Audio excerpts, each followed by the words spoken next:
Skillshare is for designers, photographers, marketers, artists, and lifelong learners.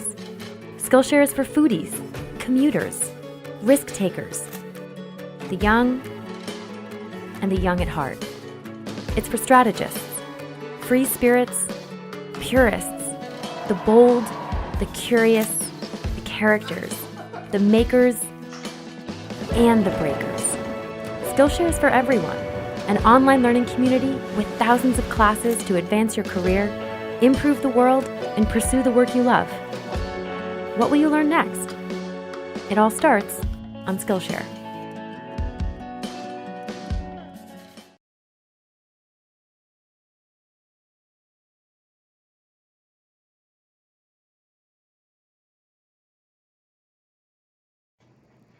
The counterfactual, or sometimes called the subjunctive mood, and it's not a tense, it's a mood, which is kind of a technical term. I don't know if you really need to remember that, but do remember that the special form in English to communicate an idea about something that is not.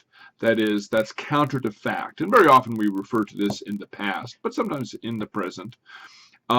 Think of it as the what if verb. So for instance, if I were to say, if I were 7 feet tall, I would play basketball. You see, so that were there, kind of an odd form. I mean, I couldn't say, yesterday I were tired. You see, so it's in a different form. It's in the subjunctive.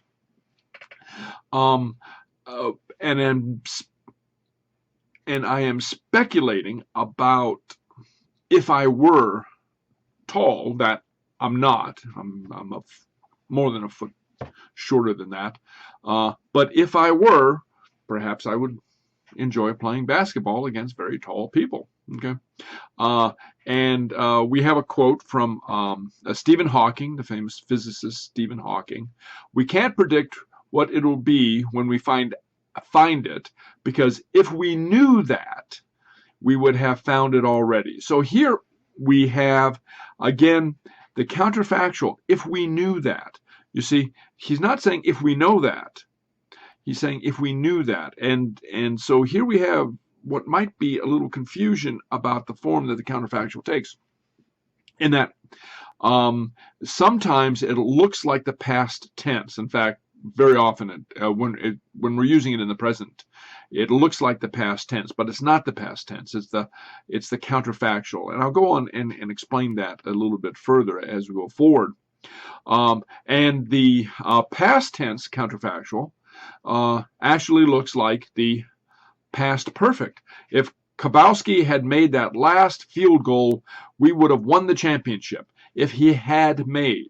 It's not that he had made the field goal by the time I got to the stadium. Or it's not that he made the field goal, because he didn't make it. So that special verb form communicates that something is not. If I were 7 feet tall, if we knew that, if Grabowski had made that field goal, the bum. Okay, anyway, so we'll go forward and we'll talk a little bit more about this special form of the verb, the counterfactual, or sometimes called the subjunctive mood. So here we see an example of a comparison between the conditional that's possible and the counterfactual, which is, in a word, it'll never happen. Or actually, that's a few different words. But anyway, so you see the conditional. If I said, if I have the money, I'll buy lunch for everyone. You see, if I have the money. So in that case, the having the money, having enough money to buy lunch for everyone is a possibility. Let me check my wallet. I forget how much money I have. I've kind of lost track. I haven't looked at my wallet lately. But if I have enough cash, I'll buy lunch for everybody. However, if I said if I had the money, I would buy lunch for everybody. So even in the second case, the would signals that it would be my wish, but it's not really possible. But especially in the if I had the money, that indicates, that signals that I know I don't. It's not a possibility. It'll never happen. Today, I'm not buying lunch for everybody. I can't even buy lunch for myself because I'm flat broke. I'm waiting for payday. Anyway, so that's the counterfactual. It communicates something that is not so, but we're able to speculate about what what would happen, for instance, if it were so, if we knew that, if I were 7 feet tall, if I had the money, or if that bum Kubowski had made the touchdown. Anyway, so that's the counterfactual, and I'll go forward just a little bit. This is a very short lecture. And discuss one other small item about the counterfactual, or sometimes called the subjunctive mood. Here I'm going to digress just a little bit. I'm still going to remain on topic about the counterfactual or the subjunctive, but I'm going to tell you a little bit about a debate that raged some time ago in linguistic circles about the counterfactual. The general idea is it possible for people who speak a particular language to speak easily, or to refer to, or even to think about ideas that are not easily expressed in the language? I mean, so for instance, if your language does not have a word for something, does that idea naturally occur to you? I mean, so for instance, in English, what's the word for déjà vu? What's the English word for déjà vu?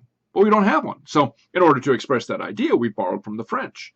So now it's encased in English, but how did people refer to déjà vu before we stole the word from the French? Maybe we didn't, or maybe we explained it in a long paragraph, okay, which is much clumsier and doesn't trip off the tongue and doesn't come to the mind as easily as the word. Well, so with the counterfactual. Now, some languages, most notably, most famously, some Asian languages don't have a form for the counterfactual. So there was a debate some time ago whether people who speak naturally, or who speak as a first language, some Asian languages, most notably Chinese, naturally think of or can think in counterfactual mode. And there's one linguist who said that they couldn't, and another linguist said, well, we just do workarounds. So we say, so instead of saying if I were 7 feet tall, we say something like, if I am 7 feet tall and I'm not 7 feet tall, I would play basketball. So anyway, but just a little debate. But in English, the counterfactual does allow us to easily glide into thinking about the what if. And you can even think about this as the what if form. It allows us to think about things and to express them succinctly. Things that are not, states that are not, actions that never happened. So that's the usage of the counterfactual. Use it with care, and I'll see you next lesson.